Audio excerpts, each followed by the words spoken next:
Hello, it's me, Mario. Woohoo! You watching GRTV, my favorite. Wahoo! So one of the exciting things about the EA Partners program is, on the one hand, you have long-standing partners like Valve and Crytek, and you have the opportunity to work with them.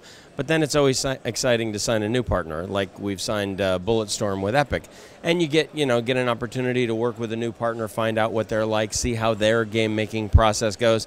And the funny thing is, yesterday at the press conference, every time people see Bulletstorm, they get really excited about it, and then they see it the next time and they get really excited about it because it's a new IP. And I don't know what they're waiting for. They're waiting for the time that it's not very good, but they're never going to see that because it really is that good. So, those are the exciting things, as far as the Partners program is concerned. Another big developer that got loose a while ago and that later signed up with one of your competitors, but did you ever try to get Bungie on board? We certainly, they're one of the top 10 developers in the world, and we had a lot of conversations with them. I think that the key thing in any relationship is you both have to be of like mind, and we had numerous discussions with them. Obviously, as it relates to their project, they were of like mind with Activision because they were able to reach agreement on financial terms as well as where they were going to go with the game. We never were able to get to that space with them. So I don't consider it so much as they signed with somebody else as, they were able to reach agreement with somebody else on what game they wanted to make together, and we just weren't interested in making that game. Two games that you brought out recently under the EA Partner label is that we have Deathbank and we have Shank coming up now. We do, next week, I think. Yeah, exactly. And do you guys want to go more for downloadable games as well? Absolutely. Under the same model as the bigger partner program, if you want to call it that. I mean, we're looking for quality developers, high-quality new intellectual property, and we want to help the downloadable game companies take these games to market across all the platforms. Again, platform independence. So, we did Shank, or we did Deathbank and released that, and it was off to a great start, and we're doing great with that. Good Metacritic scores. Shank, we're equally excited about that, if not more excited about that. The buzz is really great, and we release that next week. We might have another announcement coming out about another version of Deathbank, maybe. So, I mean, this is a space that, news broken here. So, it's just a space that we're very interested in.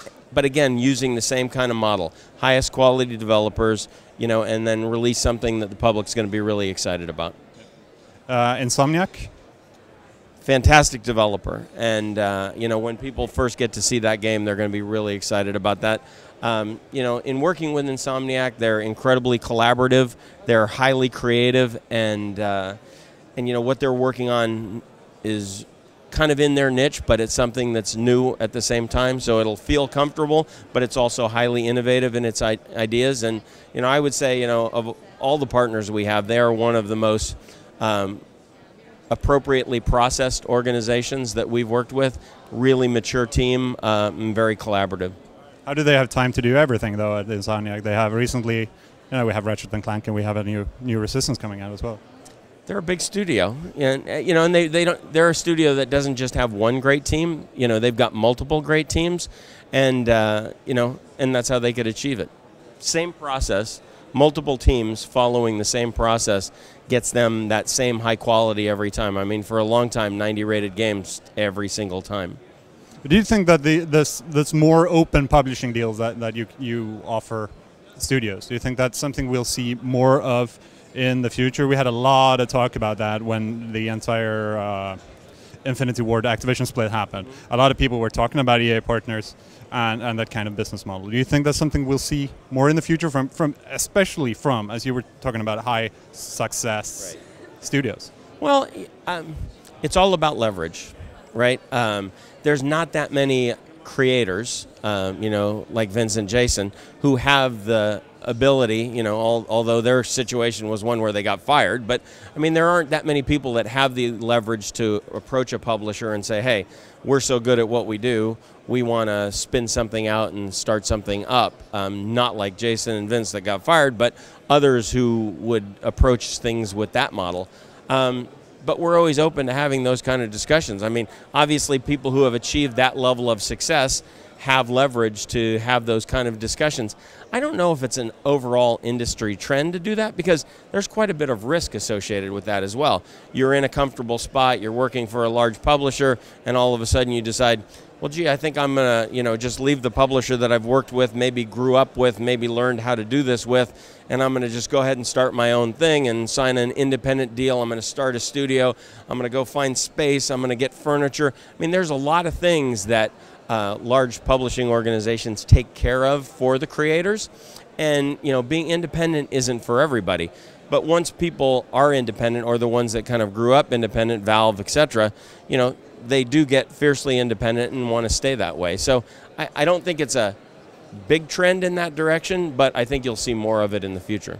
Yeah, because that's one of the things that was brought up during the entire Infinity Ward affair. Was some people, of course, went all the way to say that this is a sign of the death of the typical publishing contract. But do you see a trend amongst the entrepreneurs or the big names to do something like this? That they will, sooner or later, they look at people like Respawn and say, hey, we want to do that.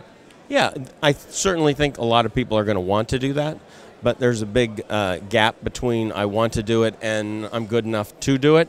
But in our industry, a lot of people always trying to fix a trend to something that happens in the industry and say, oh, here comes the new wave. As always is the case, I mean, there were people who individually before, when in the 80s, when you only needed a few game makers to make games, who were independent game developers, and then they all got hired by publishers. So the trend went from, small startups to everybody worked for a publisher, and then the EA Partners type programs came in. I don't think there's any one way that it fits, but it's all about leverage. If you could get away with it and it improves your position and you're that good, there's going to be some people that go in that direction. Others are going to sign traditional publishing deals, and others are going to want to work for large companies. All right. Thank you very much for your time. My pleasure.